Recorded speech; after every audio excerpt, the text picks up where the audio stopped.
Bon, ben parfait. Ça va partir de même. Mhm. Bon, ben salut Sam. Salut, salut. Salut. Ben, merci d'avoir accepté mon invitation. Ça fait, je sais pas combien de temps qu'on s'est... Peut-être 2 ans qu'on s'est pas vu. Ouais. Je suis vraiment, vraiment content quand tu m'as écrit pour me dire que tu aimerais ça venir, puis tout ça. J'étais tellement content. Pour donner un peu de contexte aux gens, Sam, ça a été la première personne qui nous a montré le monde de la vidéo, présenté ce milieu-là. euh, pour moi et pour Henri à des différents moments. Mais oui, c'était la première personne. Fait que j'aimerais ça que Sam, tu te présentes un peu, tu parles de toi, un all-around, OK. puis après ça, on y va plus dans ta vie. All right. Ben oui, ben on s'est rencontrés il y a ça fort longtemps. Mhm. À l'époque, en fait, moi, en sortant de secondaire, je voulais être acteur. Euh, je faisais de l'impro. J'ai arrêté de faire de l'impro en 2015. J'en ai fait longtemps, longtemps.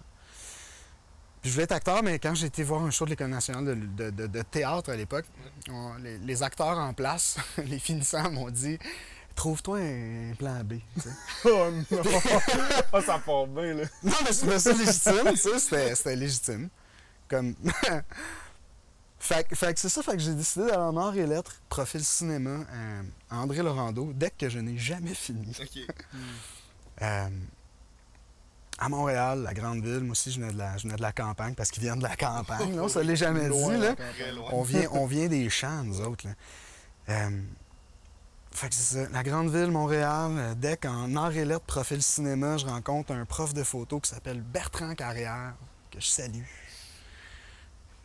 Avec qui, c'est un prof assez dur, mais qui, à la fin de la journée, était un Christ de bon photographe. Puis à partir de là, j'ai voulu jouer avec une caméra, jouer avec... J'ai découvert que j'aimais beaucoup faire de la photo. Et puis, ben, c'est ça, j'ai continué là-dedans toute la vingtaine à me chercher un peu, étudier. J'ai été pris après ça à Jonquière, en arts et technologie des médias. Où est-ce que là, j'ai comme décidé que là, ça y était, je voulais devenir réalisateur. Non, c'est pas vrai. Je voulais devenir directeur photo. OK. Et puis après ça, là, j'étais super chanceux parce qu'en sortant de Jonquière, puis je fais comme si c'était facile Jonquière, mais c'était 3 ans de plaisir, de brosse, c'est la plus belle époque de ma vie, je pense. On va revenir à cet endroit. Ben, on y reviendra absolument. J'ai rencontré ma copine. Fait que non, c'est une époque super importante. Créativement aussi, puis pour les contacts, puis pour ce que je suis devenu, ça a été super formateur. Tout ça pour dire qu'en sortant de Jonquière, j'avais demandé d'être sur des séries lourdes. Je voulais pas être en télé. J'étais déjà... j'étais déjà à l'époque... je voyais la télé avec le nez dans les airs. Là, je voulais faire du cinéma, je voulais faire de l'art. Et puis, ben c'est ça, je me suis pété le nez en voyant que c'était pas facile de devenir directeur photo, c'était pas facile de devenir réalisateur, mais j'étais chanceux. J'ai commencé à travailler quand même dans ce que je voulais, c'était en série lourde québécoise, en cinéma américain. J'ai fait mes classes là-dessus, en réalisant et en écrivant mes courts-métrages, en faisant du vidéoclip, en faisant mon petit bonhomme de chemin de la régie à faire l'éclairage, à être machinot, à être chef machinot, à être réalisateur, à partir ma petite compagnie de production, à faire des vidéoclips, à commencer à produire. Ta propre compagnie. Ouais, on racontera cet échec-là qui est aussi très très formateur dans le processus. Non, mais pour vrai, ça a été un des trucs les plus formateurs que j'ai fait, puis j'ai compris après, beaucoup plus tard, à quel point cet échec profond-là, financier, puis émotif, tu sais, en fait, là, ça m'a appris énormément, puis que c'est pour ça que je suis capable de faire ce que je fais en ce moment, puis c'est pour ça que j'étais engagé, en fait, tu sais, puis le corps de ce que je fais vient définitivement de cette petite aventure-là, tu sais, de cette compagnie-là. Et puis c'est ça, j'ai roulé ça, cette compagnie-là, faire de la technique en cinéma, pendant une bonne dizaine d'années, même si c'est pas 12 ans, 13 ans. Puis là, j'ai eu 30 ans. Puis ben, on a décidé d'avoir un bébé. Et puis quand ma blonde m'a annoncé la grande nouvelle, mais j'étais à cette époque-là, j'étais réalisateur pour Comment c'est fait à Canal Z. OK. Pour faire mon frais, là, je disais How It's Made à Discovery Channel, là, mais tu sais, à la base, c'était un projet québécois de Canal Z. OK. Mais c'est vrai que c'était Discovery qui produisait. Fait que je me promenais partout dans le monde. Aux États-Unis, j'ai fait le tour des États-Unis. Je pense qu'il y a 3 États que j'ai pas vus avec eux autres. OK. Pas de joke, 3 États. Puis le tour de l'Europe, j'étais en Asie. Tu sais, j'ai fait le tour du monde. J'étais parti souvent 5-6 semaines sa route. Après ça, je revenais 2 semaines avec ma blonde. On vivait aussi, on a forgé notre couple alentour de s'ennuyer, c'était drôle, tu sais. Ok. Puis on s'est rendu compte que l'ennui, c'était assez sain quand même, tu sais. On avait hâte de se voir tout le temps. Puis tu sais, ça a fait ça nous a permis aussi d'avoir la relation et la solidité qu'on a. Ça marche pas pour tout le monde, c'est pas un conseil que je suis en train de donner. Là.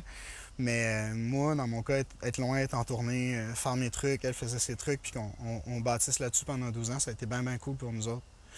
Puis ben c'est ça, quand elle m'a annoncé que Tom s'en venait, ben, je voulais plus cette vie-là, je voulais pas être ce papa-là, en fait. Il est pas là, puis, Ouais. ouais. Puis je voyageais avec beaucoup de gars qui étaient dans cette situation-là, puis ça avait sincèrement pas l'air le fun. T'sais, quand ils parlaient au téléphone avec leur blonde ou leur enfant, mais ils étaient tout le temps très, très émotivement pris.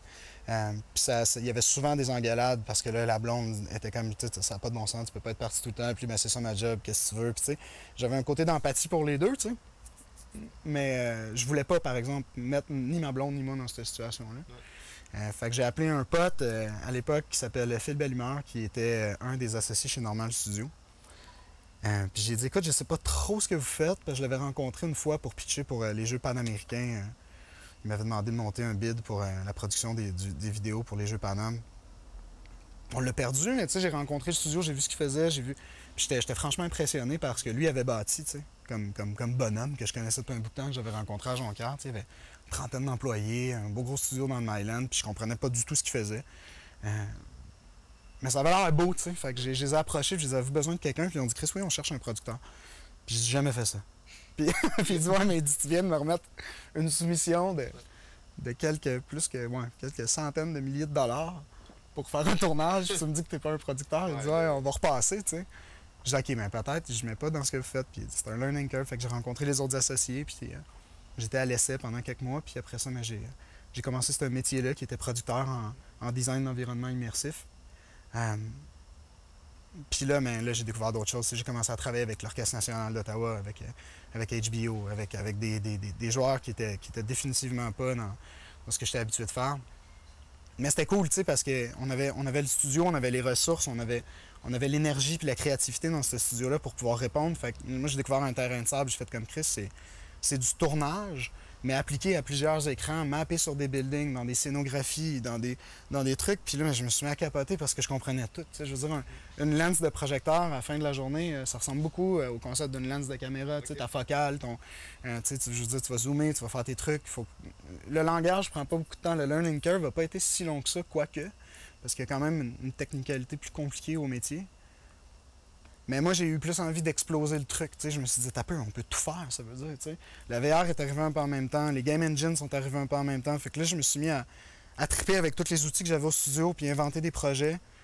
Fait que, veux pas, ils voyaient bien que je m'emmerdais un peu en production. Fait qu'ils ont dit, ben fais du développement d'affaires, du développement de projets, puis pars là-dedans. Fait que là, j'ai recommencé à voyager.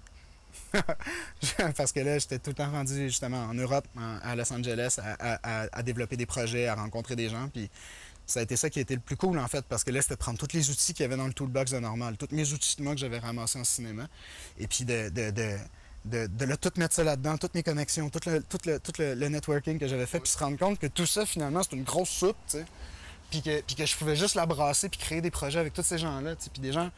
Puis on en parlera plus tard, si vous voulez, mais tu sais, moi, je suis un polyamoureux artistique, là, tu sais, je tombe profondément amoureux puis attaché des gens avec qui je collabore, puis je les garde près de moi, tu sais. Okay, puis je cultive ces relations-là vraiment fort parce que je sais que dans 3, 4, 5 ans, on va tomber sur le bon projet, puis qu'on va faire quelque chose de cool ensemble. Fait que quand je rencontre quelqu'un, ça peut être dans le fond de la Chine, que j'aime, mais je les garde près de moi, tu sais. Okay. Puis je cultive beaucoup. Fait que c'est pour ça que je me suis amusé en développement d'affaires, je pense, parce que j'avais une démarche qui était... j'avais pas de commission, tu sais. Fait que, puis j'en voulais pas. Quand il y en a offert, on a eu la discussion chez Normal, on a eu la discussion dans mon poste actuel aussi, puis c'est une relation que j'aime pas en développement d'affaires d'avoir une cote, parce que je trouve que ça changerait mon mindset que je considère encore comme honnête, tu sais, okay. Parce que j'ai vraiment envie de travailler avec les gens, puis les gens que je vais voir dans un festival comme South by Southwest ou dans un événement ou des trucs comme ça, mais tu sais, j'ai vraiment envie de leur parler. Ouais. Des fois, non, là, parce qu'il y en a un gros une fois de temps en temps qu'il faut être à présenter, mais tu sais, règle générale, je dirais que c'est une démarche vraiment d'honnêteté, puis j'ai envie de développer quelque chose avec ces gens-là. C'est pas une cassette, c'est vraiment un désir de créer quelque chose de plus gros que nous autres. Puis crise de... avec toutes nos têtes alentour de la table, je me dis, si on met tous ces gens-là, on peut pas se planter, tu sais. Je dis, ça va être cool, là, tu sais. Fait que moi, tu sais, je pars de là. Puis, bien évidemment, je me suis mis à retravailler beaucoup chez Normal, puis beaucoup faire de développement d'affaires. Puis ce qui est tough dans ces optiques-là, puis dans la façon que je travaille mes choses dans la vie, c'est que je mets beaucoup de choses en place, j'allume beaucoup de feux. OK. Puis je me retrouve vite avec des feux partout, Ouais. puis beaucoup de difficultés à les tenir allumés. Puis avec c'est ça un peu des fois l'espèce, tu sais, la mine base de ne pas avoir réussi à tout garder allumé en sachant très bien qu'il y en a un qui prend plus puis qu'il faut que je me concentre dessus parce que c'est lui qui va faire shiner le studio, c'est lui qui va me faire avancer moi personnellement, c'est lui qui va... Fait qu'il faut que tu choisisses, mais tu sais, c'est sûr que ma façon de pêcher au filet me rapporte, mais c'est très drainant, c'est très exigeant. Ouais. Mais ça fait des maudits beaux projets. Puis ben, pour finir la longue chire de ma vie, vous me dites de parler, je suis capable, mais la longue chire de ma vie, en fait... Ben, l'été passé, à peu près en juillet, je suis revenu de Los Angeles. Moi, j'étais très fatigué. J'étais très, très, très fatigué. Et puis, ça faisait déjà 2 mois que j'étais pas mal fatigué, puis qu'on me le disait, puis les gens disaient, man, t'es fatigué, t'es fatigué. Puis j'étais lettre, là. J'étais maigre, j'étais fatigué. Puis, écoute, je suis revenu de Los Angeles, je me suis assis devant mon bureau, puis j'ai pris un courriel, je me suis mis à trembler, puis j'ai sacré mon camp. Ouais. Puis, je suis tombé en burn-out pendant 6 mois. Non, pas 6 mois, 4 mois. Legit. Et puis, pour me rendre compte que j'étais juste plus au bon endroit, pour me rendre compte que je me sentais pris là-bas. Puis aussi, quand tu commences quelque chose comme ça, c'est dur aussi de savoir ta valeur profonde, pas à l'intérieur d'une entreprise. Quand tu es dans un studio, tu es fonctionnant dans l'écosystème d'un studio. C'est absolument tough de savoir ta valeur réelle dans le monde extérieur. Ouais. Parce que tu appartiens à cet écosystème-là, tu appartiens à cette jungle-là, tu vois.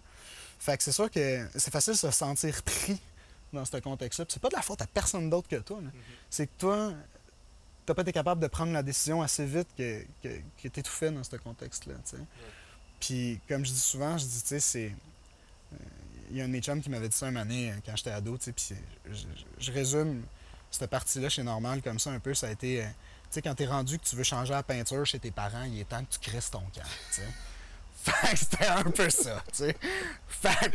Fait que j'avais des opinions fortes sur la gestion d'entreprise, puis les actionnaires méritaient pas ça. C'est des super bonnes personnes que j'adore, puis ils méritaient pas mon acharnement à jamais être d'accord, puis à être indigné, tu sais. Puis fait que finalement, je suis parti pour le bien, tu sais, puis tout le monde est bien heureux là-dedans, puis tu vois, de ça est né Icar, qui est à Cannes, qui va super bien. Ils ont été chercher une subvention au FMC que j'avais mis en place avec une gang de Paris, avec des V-Groupes, que je suis super content. Je pense pas que ce soit un NDA, parce que quand tu as une subvention comme ça, c'est de notoriété publique. Okay. Mais tu sais, tout ça pour dire que les feux que j'ai allumés là-bas, ce qu'on pouvait me reprocher à moi comme allumeur de feu, mais ils ont pris, puis le studio va bien, puis c'est des projets porteurs pour le studio. Fait que mon leg là-bas, je suis content. Je suis parti avec un beau leg, puis qui représente ce que j'essayais de faire là-bas. Et puis, ben, c'est ça. Puis après ça, j'ai rencontré Mathématiques, j'ai rencontré le patron parisien, j'ai rencontré Alex, Guillaume, le patron parisien, Alex à Montréal, on a pris un café. Puis assez rapidement, Guillaume, qui est un patron exceptionnel, super intéressant, il a vu, j'ai senti, Alex il avait bien vendu, là, mais j'ai quand même senti un intérêt en disant, ben, voici en cette personne-là, en parlant de moi, un nouvel outil. Puis Mathématiques, ben, Guillaume, avec Rebecca, avec Alex, avec tous les gens de Paris et de Montréal, ils ont une façon, avec Guillaume, de créer des branches de mathématiques que j'aime beaucoup, en fait. C'est que quand ils ont une idée ou quand ils veulent développer quelque chose peut-être un peu plus sérieusement, puis un peu plus sur un sujet, bien, ils vont créer une branche. Fait qu'ils ont créé mathématiques pour faire justement les core, là, les pubs, vraiment ce qui passe, ce qui roule, les pubs, les films d'animation, les vidéoclips, tout. Mais ils ont créé aussi une branche qui s'appelle Player 2, qui se trouve à être une compagnie qui fait à peu près juste du teaser de jeux vidéo. Okay. Pour Behavior, Ubisoft, name it. Et puis de l'autre côté, ils ont créé aussi Code, que Rebecca est très attachée à et travaille beaucoup pour, qui est un truc dédié surtout à la mode très high level, les grosses marques de mode. Okay. Puis aussi, c'est une espèce de boîte qui représente aussi beaucoup des artistes, qui prend des artistes en incubateur, puis ils voient les diamants, ils les prennent, puis ils les amènent dans des contextes où ils peuvent shiner. Oh ouais, okay. Puis non, c'est cool. Puis ben c'est ça. Puis ben là, ben, je me retrouve là, moi, à être un peu à cheval entre la production de VFX que je connais moins, mais aussi en train d'essayer trois choses. Produire des VFX parce qu'on a les mains pleines, puis il faut que j'en fasse un peu. Créer une nouvelle branche de mathématiques qui va être une branche qui va justement attaquer le design de visuel pour les environnements immersifs, appelons ça large, là, tout ce qui est projection mapping, les installations muséales, les installations permanentes. La AR, la VR, ça c'est le turf que je suis en train de développer. Et puis ben aussi, c'est une boîte française qui ça fait juste 2 ans qu'ils sont à Montréal, puis ils sont bien contents d'avoir un Québécois, un Montréalais, parce que oui, je suis devenu un Montréalais maintenant. Mais avoir un Montréalais aussi qui implante le studio avec mes propres connexions, avec mon propre monde, puis qui implante le studio de façon un peu plus appuyée à Montréal puis au Québec. Puis c'est bien important, eux autres, que le studio montréalais s'émancipe aussi, qu'on s'émancipe, qu'ils deviennent indépendants. Tu feras ce que tu veux avec ça. Mais en tout cas, l'émancipation du studio québécois. Mais qu'on soit indépendant de fortune dans une certaine mesure, parce que c'est bien franchement, je pense que la relation avec Paris est vraiment agréable du fait qu'ils ont toujours du travail pour nous autres. Ils sont là quand on a besoin d'aide sur des projets qui seraient un peu trop gros pour les 15 personnes qu'on est à Montréal. Mais de plus en plus, on en prend des gigs complètement à l'interne, puis c'est le fun de voir ça aller. C'est bien mal le fun. Okay. Puis on est là aujourd'hui. Ah, puis c'est ça, c'est ma vie professionnelle. J'ai aussi, en parallèle, j'ai monté, puis c'est aussi professionnel, c'est juste que là, c'est sous un autre drapeau que ma propre personne. Mais là, j'ai commencé le design d'environnement immersif en contexte un peu plus muséal. Fait que j'ai deux expositions, une avec le Club Sexu, dont je ne parlerai pas trop, mais... Mais peux-tu un peu plus élaborer sur c'est quoi de la conception que tu fais, tu sais, plus concrètement? Ouais. Ben, en fait, on va prendre l'exemple du Club Sexu, justement, mettons. En fait, ce qui est arrivé dans la relation qu'on a en ce moment, puis c'est que d'un, j'ai découvert le Club Sexu sur les médias sociaux. J'ai été fasciné par la démarche.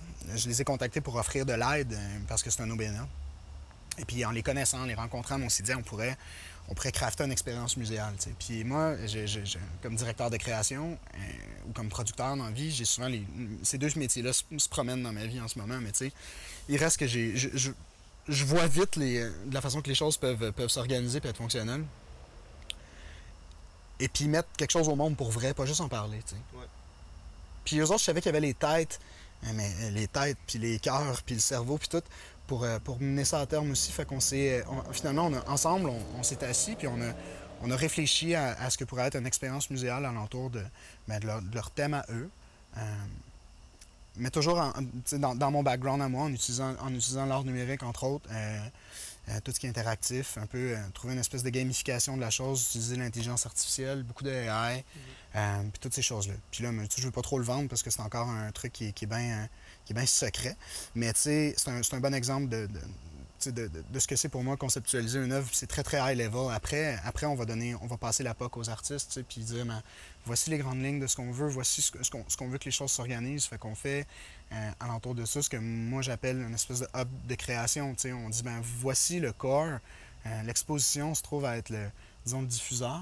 Mais après, c'est meublé d'œuvres indépendantes qui peuvent être, on peut morceler le truc, puis après les œuvres sont indépendantes. Oui. Fait que ça fait que le IP appartient à tout le monde, la propriété intellectuelle appartient à chaque artiste. Fait qu'on dépossède pas les gens, tu sais. Oui. Parce que moi, ben honnêtement, avec les années, puis avec un peu tout ce que j'ai fait, ça vient vite, les gens se sentent dépossédés. J'ai été le premier à me sentir dépossédé de mes idées quand on fait affaire avec des artistes, à un moment donné, il faut comprendre aussi que c'est pas juste un produit qu'ils vendent. C'est beaucoup plus que ça. Je veux dire, ils s'impliquent beaucoup dans ce qu'ils font. Puis il faut respecter ça, puis trouver la place de tout le monde. Puis aussi, je veux dire, on veut tous gagner notre vie. Là. Fait que moi, je pense qu'il y a des modèles à réfléchir en création pour que ce soit, comme je te dis, des hubs créatifs où est-ce qu'on crée un modèle de diffusion qui nous appartient en groupe, mais après ça, on travaille chacun sur quelque chose de plus gros que nous autres. Ouais. Mais à la fin de la journée, le bébé nous appartient. Mais à part égale, tu sais. Ouais. Puis parce qu'on l'a fait ensemble, puis c'est ça qu'on demande aux gens, mais... Puis, tu sais quoi, les gens embarquent, tu sais. C'est cool. Parce que, comme je t'ai dit, comme on disait un peu plus tôt, tu sais, c'est une démarche honnête, là, tu sais. Ouais. Je mets des guillemets parce que, tu sais, c'est un gros mot, je trouve, là, mais tu sais, parce que ça reste de la business, ça reste un business model, ça reste des trucs, fait que, tu sais, c'est beaucoup, c'est beaucoup de réflexion Ouais. pour que tout ça fonctionne. Mais tu sais, ça, c'est mon hobby. Gros hobby. C'est le plus gros hobby de tous les temps. mais ça, c'est mon hobby. Ok, Je fais des mouches aussi pour pêcher, mais j'ai plus de temps pour faire ça que des mouches. ok. Puis ben franchement, ça me fascine plus. Puis je pense que dans l'air du temps aussi, tu sais, je rencontre beaucoup de gens qui cherchent ça aussi. Tu sais, je pense qu'on veut plus partir on veut plus tant partir des inks, tu sais. On veut plus tant... moi, personnellement, tu sais, je voudrais pas avoir la charge de nourrir des gens, tu sais. Je veux dire, mon gars, ça va, là. Puis tu sais, je veux dire... Mais c'est ça, je trouvais ça intéressant. Mais avoir des employés, je trouverais ça tough. Ouais, mais c'est ça, je trouvais intéressant, mais en tout cas, c'est parce que là, j'ai tellement de questions à te poser. J'ai là. parlé longtemps. Là, Ouais, mais c'est parce que là, c'est vraiment, Ça, j'ai à peu près questions. 150 000 questions. Vas-y. Là, Parce que, ok, tu feras un director's cut, mon gars, je sais pas, mais je parle beaucoup. On regarde tout ça. c'est parfait. Là, moi, j'aimerais ça qu'on recommence, on revienne un peu plus. Là, Ok. parce que là, t'as parti de tout jeune. Hey, j'ai tout dit, man. T'as tout dit. Ouais. Bon, on pourrait rapper ça, là, ou pas. C'est pas- C'était juste une histoire. juste un monologue. C'est pas un podcast, c'est un monologue. C'est horrible, j'ai l'air de m'écouter, mon gars. Faites pas ça. Ok, non, mais dans le fond, je voulais qu'on revienne un peu plus tôt sur quand t'étais adolescent. Ouais. Est-ce que t'es très créatif, artistique? Est-ce que t'avais déjà cette fibre-là? Je sais que t'en as parlé un peu, que t'allais direct en cinéma, mais est-ce qu'au secondaire, est-ce qu'au cégep, tu disais tout le temps, moi, tout de suite, je veux aller dans le cinéma, tu parlais que tu voulais être acteur. Comment tu te sentais? Pourquoi t'es allé vers là? Hey, c'est une bonne question. En fait, j'ai été. Moi, j'étais un nerd. De secondaire 1 à secondaire 3. OK. Un vrai, là. Un vrai, là. Qui implique quoi? J'étais le stéréotype du nerd. Je réussissais bien à l'école. J'étais petit, j'étais chétif. J'avais de l'acné incroyable, mais Ok. tu sais, genre incroyable, là, d'une joue à l'autre, le dos complet. J'avais aucune aptitude physique, mais genre aucune. Là, je m'étais inscrit au football pour me faire protéger par les dudes. Ça a marché un temps. Genre, ça a marché un temps parce que j'étais boulié as fuck. Je me suis fait casser la gueule à tous les soirs. Ah, ouais. Oh, ouais, je suis passé par tout ça. OK. Mes parents voulaient me changer d'école, je voulais pas, j'étais tête dure. Puis, tu sais, je l'ai eu sur la gueule. Tu sais, genre de secondaire 1 à 3, là, sur la gueule. Puis, c'est drôle parce que quand la scène est arrivée, quand j'ai commencé à faire de l'impro, il y a eu pas un 180 degrés, il y a eu un 720 degrés. OK. Puis je suis passé du gars gêné dans le fond, que tout le monde fesse dessus, à quelqu'un. Point. Tu sais, je dirais juste quelqu'un. T'avais tes valeurs, t'avais tes trucs. Ouais, mais tu sais, tout d'un coup, j'existais. tu sais. OK. Puis ça m'a permis. Mais tu sais, je veux dire, après ça, quand t'es nerd pis t'étudies, t'as des connaissances. Oui. T'as une sagesse, quelque part. Fait que tu sais, maintenant que les gens m'écoutaient, j'avais quelque chose à dire, en fait. Tu sais, puis ça a fait que je m'en suis bien sorti. Pire que ça, ces gens-là, pour la plupart, sont devenus mes amis. OK. Puis j'ai fait complètement virer la vapeur grâce justement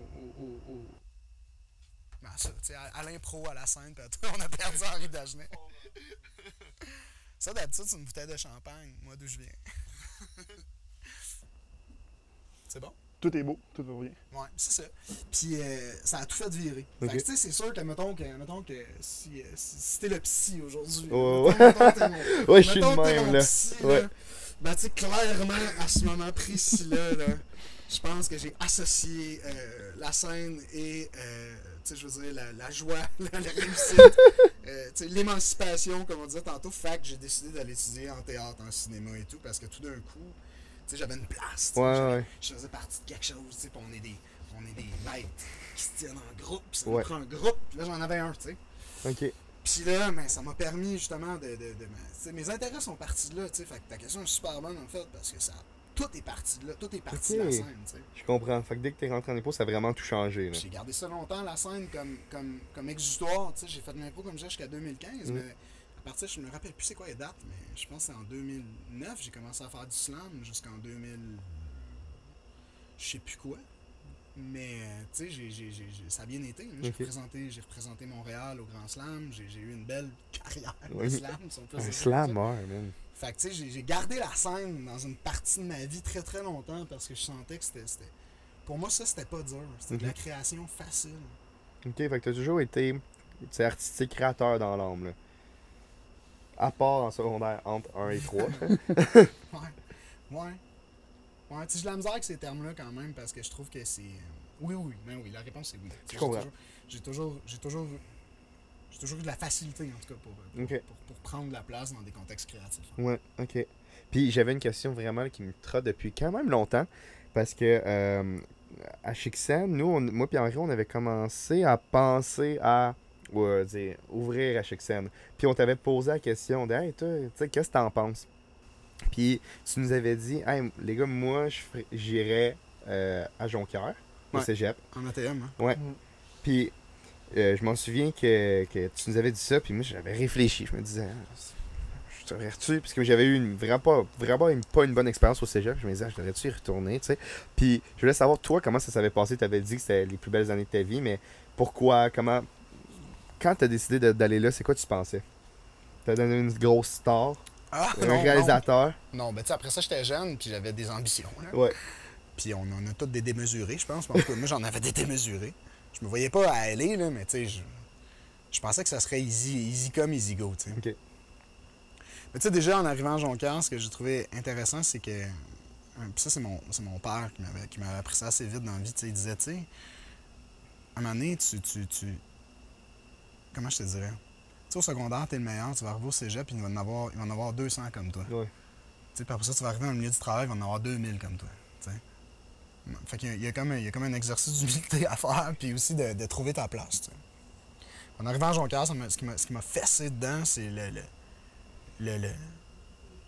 comment je te dirais, la résidence artistique que ça représentait comme endroit, tu sais, parce que moi, j'avais déjà fait tous mes cours de base dans mon premier cégep. Fait que je suis arrivé là-bas, tout ce que j'avais à faire, moi, c'était mes cours de télé, de cinéma, de scénographie, d'écriture. Ça devait être tellement être le fun, ça. Fait que là, moi, tout ce que j'avais à faire, hein, c'était travailler, parce que je m'étais trouvé une job là-bas, faire des films, puis sincèrement, faire la fête. Parce que ça prenait une grosse partie de ma vie. Oui. Puis, mais c'est ça. Pour moi, Jonquière, ça a été deux choses. Ça a été une résidence artistique de 3 ans, parce qu'on a essayé tout ce qu'on voulait essayer. Okay. Puis on l'a poussé, la joke. Puis je veux dire, on se trouve là, en chercheur de marde. Là, ouais. Je veux dire, tu te trouves. C'est comme si tu veux te battre d'un bar, rentre, tu vas le trouver. Là. Mais c'est pareil. Je veux dire, tu rentres avec une drive, je veux aller plus loin, j'ai faim, je veux.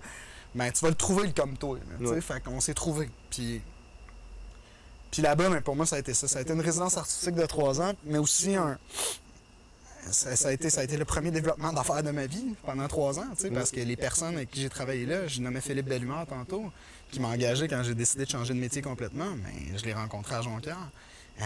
Dominique, avec qui je travaille en ce moment, qui est un compositing artist chez Mathématiques, c'était mon coloc à Jonquière. Okay.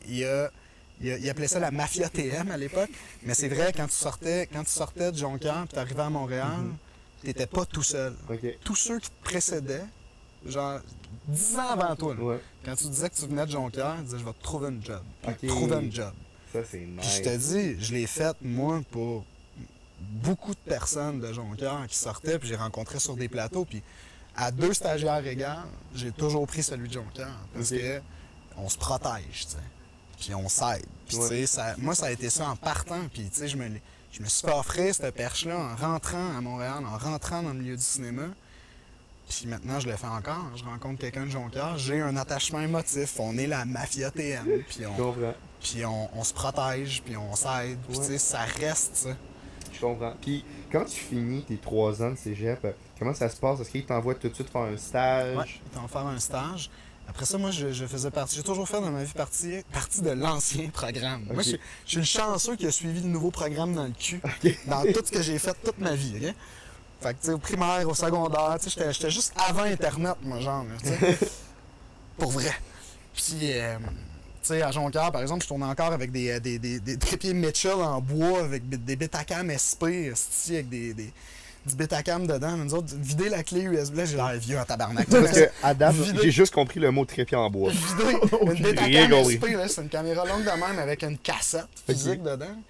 Puis tu sais, dans le temps, moi, vider la carte, là, c'était prendre la Betacam puis la démagnétiser. C'était prendre la cassette puis la démagnétiser sur un truc qui vidait en même temps nos cartes de crédit parce que ça faisait un champ magnétique.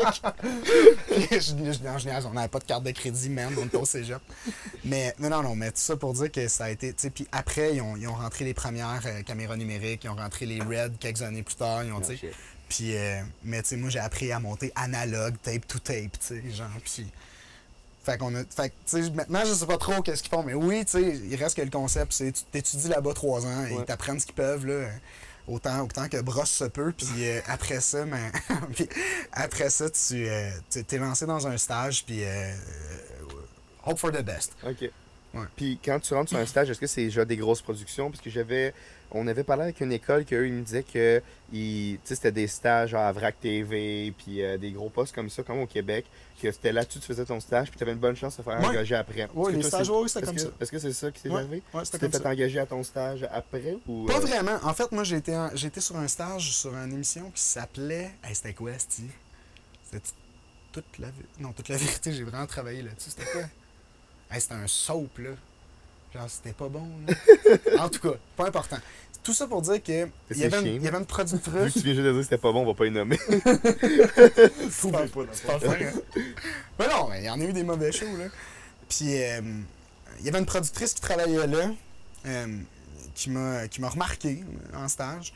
Puis elle est venue me voir et elle disait, je fais un show pour l'INIS la semaine prochaine. C'est pas vraiment rémunéré parce que c'était pour l'INIS. Parce que les finissants de l'INIS, dans le fond, ils se font comme offrir une vraie équipe de cinéma pour faire. Tu peux expliquer un peu c'est quoi l'INIS? L'INIS, c'est l'Institut national de l'image et du son. Ouais, je crois que c'est ça. Et puis en fait, c'est une école très reconnue qui m'ont refusé 2 fois. Violemment, non? Violemment. 2 fois, ça devient violent. Je n'irai pas dit pourquoi qu'ils m'ont refusé. OK. Mais c'était en tout cas, c'était de la sélection positive. C'est ça. Fait qu'en bref, les finissants de l'UNIS se font offrir un tournage pro, en bonne et due forme, avec des vraies équipes de cinéma. Puis cette productrice-là dit, viens donc, je vais te présenter du monde, puis tu pourras. Puis finalement, elle dit, tu vas faire partie de l'équipe d'éclairage parce qu'il manque un gars. T'sais. Puis j'ai jamais fait ça. Puis j'ai rencontré la chef éclairagiste qui s'appelle Amélie Douville. Et puis Amélie, à partir de là, m'a pris sous son aile pendant, je dirais, quasiment 10 ans. Oh, en fait, j'ai rencontré Amélie, on s'est super bien entendu, puis on s'est pas lâché pendant une dizaine d'années, en fait. OK. Puis elle m'a tout montré, toute la technique, machino, électro. On a fait des films québécois ensemble, comme on a fait des gros films américains. Je pense qu'un des derniers films qu'on a fait ensemble, c'était Punisher, Warzone. OK. Ça a été le dernier film américain que j'ai fait. Puis après, j'ai un peu commencé à voler de mes propres ailes, c'est-à-dire que j'étais engagé un peu plus comme chef sur des plus petits shows. Puis quand tu dis production américaine, quand tu travailles dessus, c'est qu'une production américaine venait au Québec pour filmer. Ouais. Puis vous étiez une équipe, exemple, d'éclairage ou une équipe technique sur cette production américaine. Exactement, OK, c'est good. Ouais. Je te laisse continuer. Non, mais c'est tout. Après ça, j'ai juste un peu volé de mes propres ailes, puis j'ai travaillé en technique, mais tu sais, moi-même, là, comme deuxième ou comme chef sur des plus petites gigs. Là. Je comprends. Puis quand tu étudies au cégep en cinéma, est-ce que quand tu sors, comme tu disais, tu commences vraiment au bas de l'échelle, puis tu montes graduellement, tu peux pas comme sortir de l'école puis rentrer comme réalisateur? Il y en a. OK. Il y en a à qui ça arrive. Il n'y a pas de... Ça, il n'y a pas de loi écrite, tu sais. Il n'y a pas de façon d'y arriver. Ou de... Mm-hmm. Mais c'est sûr que... je dirais qu'à mon époque, on se faisait dire que c'était impossible, en fait. T'sais, je veux dire, puis là j'ai l'impression d'avoir 100 ans quand je suis à mon époque. Non, mais vous allez voir où la nuance s'en vient. OK. Moi, je me suis toujours fait dire par les générations après moi qu'il fallait qu'on mange nos croûtes, puis qu'il fallait qu'on ci, puis qu'il fallait qu'on ça. Puis là, on va parler de cinéma, là, mais moi, je pense que ça s'adresse à l'ensemble des disciplines relatives à la création. Mm-hmm. Et j'étais dans une époque où c'était beaucoup moins démocratique. T'sais. Louer une caméra, ça coûtait 500-600$ par jour. Puis sinon, les caméras coûtaient minimum 200 000$. Puis c'était des grosses caméras comme ça, avec des gros kits de lens. Puis c'était des kits à 175 000$, ou sinon tu filmais en film. Puis tu sais, c'était pas accessible. C'était pas, tu pouvais pas te pratiquer chez vous. Là.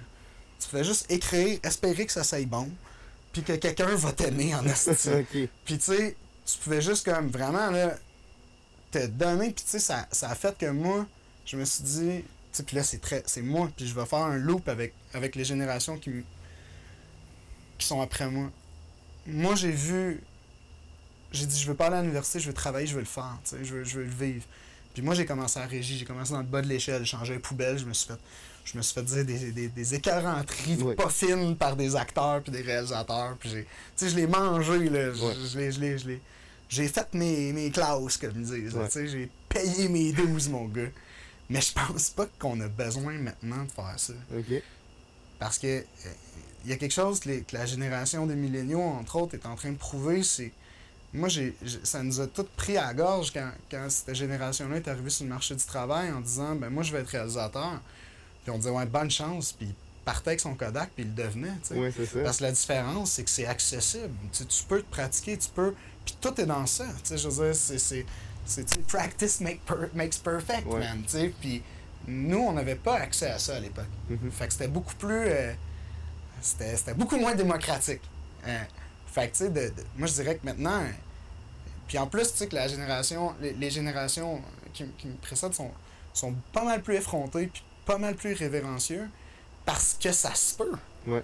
Parce que... Mais c'est sûr, quand tu vois des créateurs sur YouTube là, qui font des millions parce qu'ils ont réussi à aller chercher une audience, des sponsors, des compagnies de fous, ils font des collabs avec, tu sais, Devil Supertramp qui va chercher, qui fait des collaborations avec les plus grosses brands parce que, tu sais, genre Assassin's Creed, il sort un nouveau jeu, ils sont genre, hey, tu viens de faire une vidéo? Sure? Tout seul, avec sa team. Ça, c'est malade, là. Mais qu'est-ce que ça vaut pour toi en contenu? Qu'est-ce que ça vaut pour moi en contenu? Non, mais pas maintenant, mais tu sais, je veux dire, au niveau de l'entertainment réel de ça, qu'est-ce que ça... Est-ce que ça vaut ce que c'est? Est-ce que ça... Mais tu sais, moi je c'est pense que... philosophique, on jase. Moi je pense que tout va avec l'attention, les yeux, tu sais. Si c'est ça que les gens veulent voir, sure. Genre, si t'es un puriste pis tu dis genre, non, man, c'est pas comme ça qu'on fait, c'est pas sur YouTube que ça va aller, genre, les gros budgets comme ça. Sure aussi, mais moi je pense que ça change. Puis si c'est pour aller sur YouTube, que ça aille sur YouTube, que les gens sont plus besoin d'aller dans un cinéma ou sont plus besoin d'aller payer sur un poste payant comme HBO, tu sais, pour voir quelque chose que tu pourrais peut-être voir gratuit sur YouTube. Ouais, toi qu'est-ce que t'en penses? Ben, autant, moi je pense qu'il y a deux sortes de personnes. Il y a des gens qui trippent sur le cinéma et des gens qui trippent sur YouTube. Puis, personnellement, c'est sûr que YouTube, ça va être dans mon cœur tout le temps parce que c'est rapide, c'est là, c'est du contenu, c'est tout de suite. Le cinéma, c'est juste quelque chose que, genre, tu vas regarder comme de l'art. Quand tu vas dans un musée, c'est là que tu le vois. Ça, c'est beau. Je vais plus porter mon attention. Sinon, parce que c'est instantané, YouTube. Ouais, c'est ça, hein? Ça. Mais c'est juste que ça n'a pas autant de valeur, par exemple, que le cinéma, d'après moi. Mais c'est pas vrai. Tu sais, je suis pas d'accord avec toi, là. Parce que je trouve qu'on a mis YouTube, puis on a mis ce contenu précis-là dans une boîte qui appartient en disant justement que c'est de l'instantané, que c'est du ci, que c'est du ça. Puis tu sais, moi, je vous parle un peu au travers de mon chapeau parce que vous n'avez définitivement consommé plus que moi. Mais en même temps, il y a quelque chose de qualitatif qui manque, je trouve. Puis je pense pas que l'attention portée à l'image ou l'attention portée à l'histoire ou l'attention portée au contenu appartiennent au cinéma ou à l'art en général. Je pense que quelqu'un de créatif, quelqu'un qui est capable de faire quelque chose qui sort de la boîte, qui sort du format que tout le monde propose, ça a sa place partout. Puis c'est pour ça que je trouve que c'est... Puis t'as tout à fait raison, mais tu sais, je trouve que t'as bien nommé ce que beaucoup de gens disent, c'est qu'en fait, je trouve juste qu'on s'assit sur ce que c'est. T'sais? Ouais. Genre, je veux dire, comme tu dis, c'est facile, on met une caméra, quelqu'un parle, ça devient on la suit pas, il y a quelque chose de réconfortant parce qu'encore, comme je disais tantôt, on a tous besoin d'un sentiment d'appartenance dans la vie, tu sais. Puis on est un peuple qui a un lourd passé religieux, puis je vais arriver à quelque chose qui mais tu sais, en même temps, on se rassemblait tous à l'église il y a pas 50 ans. Maintenant, il faut qu'on se rassemble autour de quelque chose. Fait que, autour d'un visage qui te propose quelque chose, qui t'atteint, qui te raconte quelque chose que tu as envie d'entendre, ça a tout son sens. Ça a tout son sens parce que tu crées un sentiment d'appartenance. Tu fais partie d'une tribu. T'sais. Mais il manque quelque chose de qualitatif. Il manque quelque chose, je trouve, de... En tout cas, il manque celui qui va me prouver qu'on est capable d'avoir du contenu émouvant, puis d'avoir quelque chose de... Puis je pense que c'est à sa place. Je pense que justement, ça reach tellement large que je comprends pas pourquoi en tout cas, puis reprenez-moi si je dis n'importe quoi, mais tu sais, j'ai juste l'impression qu'il y a une facilité dans le contenu, tu sais, dans ce qui est proposé, tu sais. Qu'est-ce que tu faisais, pas une facilité? Ben, de la façon que c'est cadré, de la façon que c'est présenté, de la façon que c'est dit, tu sais, je vois rarement des choses que je vais dire qu'esthétiquement, je suis comme si bon, il a porté une attention particulière à l'esthétisme de ce qu'il propose, tu sais, il y a une direction artistique. Sur YouTube, ça? Sur YouTube, ouais. Tu trouves que sur YouTube, il manque d'attention, il manque de règles, de cadres? Ben, je trouve qu'en général, ce qu'on se voit, comme tu dis, c'est fait pour être consommé en 30 secondes. Puis j'ai l'impression qu'il faudrait diguer un peu, tu sais, faudrait être capable de créer des contenus quick, tu sais, hyper intéressants. Tu sais, je vais prendre ce que Bref avait fait à l'époque, mais je trouve que c'est un assez bon exemple. Tu sais, t'es capable en 2 minutes et demie de te raconter une histoire, puis tu sais, de puncher puis de faire quelque chose de très cool en format court. Mais tu sais, là, on n'est pas non plus, on n'est pas dans le monde des YouTubers. On n'est pas dans ce truc-là. On est dans un court-métrage, tu sais, qui va sur Internet. Mais il y a un in-between entre les deux. Je peux pas croire, tu sais, entre raconter une histoire fictive ou parler de soi-même ou parler d'un sujet XYZ, il y a un hybride entre ça. Je peux pas croire. Là. Mais je trouve ça intéressant parce que tu as commencé, tu sais, ben c'est ça, corrige-moi si j'ai tort, mais quand tu as arrêté de travailler pour des compagnies, exemple comme technicien dans une équipe de techniciens puis tout ça, tu es allé à la pige, on va dire, où tu crées tes propres courts-métrages aussi. Mais c'est ça, comme créateur de courts-métrages ou de films ou de... peu importe. T'aurais pas aimé ça à cette époque-là, pouvoir diffuser ça à tout le monde? Parce que, je sais pas, back then, ça devait être plus compliqué de le montrer, de le faire voir à du monde. Ben là, non, ça existait, là, YouTube à l'époque. Mais c'est vrai que c'était pas ce que c'est en ce moment. Mais non, puis là, Henri, t'as fucking raison, hein, du fait que à l'époque, moi, j'étais un peu plus puriste. Je voulais en fait garder mes courts-métrages pour les festivals. Parce que je voulais pas les vendre. Je voulais avoir une chance qu'ils soient pris en première en quelque part. Fait que non, je voulais pas les diffuser à tout prix. Par contre, quand j'ai commencé à faire du clip, j'étais content en crisp. J'ai checké les clics montés. Mais c'est ça. Ben oui. Mais exemple, quand tu faisais un court-métrage, t'attendais, tu le montrais à plein de festivals. Puis exemple, tu te faisais pas prendre nulle part. Ah non. T'étais pas là, ben... J'étais pris. Non, mais tu sais, exemple, ça l'arrive, là. Finalement, t'as travaillé tout ça. Il y a 2 jurys qui l'ont vu. Finalement, ben, pas personne d'autre. Tu sais, à quel point c'est frustrant. C'est vrai, mais on n'avait pas... Puis t'as raison, j'avais pas cette notion que peut-être que quelqu'un l'aurait aimé ailleurs. Peut-être, mais t'as raison. Mais à l'époque, c'était pas ça, mais t'as raison. Peut-être qu'être dans ce contexte-ci maintenant, je serais probablement à prendre ce que je fais puis le mettre sur les réseaux. Mais je sais pas. Puis j'ai toujours aimé, tu sais, il y avait un... On avait comme une espèce de maladie là, quand j'étais ado, là, puis c'était à cause de Joe Roy, c'est de ta faute. On écoutait du rap, tu sais, puis on écoutait du rap underground, puis on était fiers de notre hostie de rap underground que personne connaissait, tu sais. On créait une espèce d'attitude de... Faut que ça reste underground, puis tu sais, faut pas trop partager ça parce que c'est comme secret, puis tu sais, il y avait l'espèce de truc un peu hype que pas tout le monde connaît. OK. Un peu hipster. J'étais comme le premier hipster, tu sais. Puis tu sais, on conservait ça, on gardait ça là, rageusement. Puis on dirait que c'est resté avec moi, ça, en quelque part. C'est encore de la psy, man. C'est resté avec moi, ça. Parce que tu vois, quand on fait des expériences muséales ou quand on propose des trucs, je suis tout le temps comme à dire, il faut que ce soit punk, tu sais. Il faut qu'on... Ceux qui viendront. Mais on va essayer de créer un hype alentour justement du fait que c'est un peu underground, que c'est... Je travaille beaucoup ces temps-ci à essayer de décentraliser les expériences des grands centres, parce que si tu prends comme l'Atelier des Lumières à Paris, là, c'est une place qu'ils ont mis à peu près, il doit y avoir 350 projecteurs, puis ils ont fait les expositions sur Klimt, sur Van Gogh, puis ces trucs-là. Puis écoute, ça a eu un succès pas rapport en France, il y a des line-up, c'est de la pure folie, puis c'est dans un arrondissement qui à la base n'avait pas tant de tourisme, tant de gens. Puis maintenant, il y a des line-up, les cafés ouvrent, les restaurants se sont fait ça. Puis tu sais, si tu prends, là, ici je suis dans Tétroville, mais tu sais, avant j'étais dans Hochelaga, puis j'ai toujours été un grand défenseur de faisons des trucs underground dans ces quartiers-là, amenons les projets punk dans ces quartiers-là pour que le jour où on va faire un home run, un quartier va le recevoir, tu sais. Puis aussi, ça oblige les gens à sortir ce qu'ils sont habitués de faire. Puis ça, c'est un autre truc, tu sais, que ce soit en cinéma ou quand tu fais des expériences immersives. Tu sais, déstabiliser les gens juste de ça, Ouais, ça les ouvre à l'expérience, ça les met prêtes, tu sais. je comprends. Je veux dire, moi, tout à l'heure, là, avant de commencer ça, si tu m'avais demandé d'enlever mes shoes, là, Ouais. j'aurais probablement juste fait, mais. Puis, j'aurais été prête à vivre d'autres choses. Tu sais, genre, c'est weird ce que je viens de dire là, c'est comme s'il fallait que je me déshabille. Mais non, mais tu sais, tu caches, j'ai vu ça à South by Southwest, assez bien appliqué, puis je me suis mis à regarder, puis tu sais, Moment Factory l'ont super bien fait aussi, que des fois c'est un objet, des fois c'est enlever tes choses, des fois c'est te donner un objet, mais aussitôt que t'as quelque chose qui t'appartient pas, ou t'as fait quelque chose qui te sort de ton day-to-day, mais tout d'un coup, esti, t'es prête, tu sais. Ouais. C'est comme si t'avais un déguisement, esti, puis t'es prête à faire d'autres choses, tu sais. Puis après ça, il y a Sleep No More qui l'ont fait x10, là. Tu portes carrément un masque pour faire l'expérience, fait que là, tu peux devenir ou agir un peu comme tu veux, tu sais. Mhm. Mais ça fait partie de tout ça, puis tu vois, tu sais, le cinéma, c'est un peu ça. Tu sais, en fait, tu rentres, le popcorn, ça te met prête. Tu sais, il y a comme un C'est rituel, vrai, esti, Ouais, c'est vrai. il y a comme un accessoire, un rituel, un truc qui se passe qui fait que t'es réceptif au truc, tu sais. Ouais. Puis pour faire la loupe avec YouTube pis tout, ben tu sais, il y a cette... Je sais pas. Moi, ça m'intéresse à fond. Je suis juste pas là-dedans en ce moment. Ouais.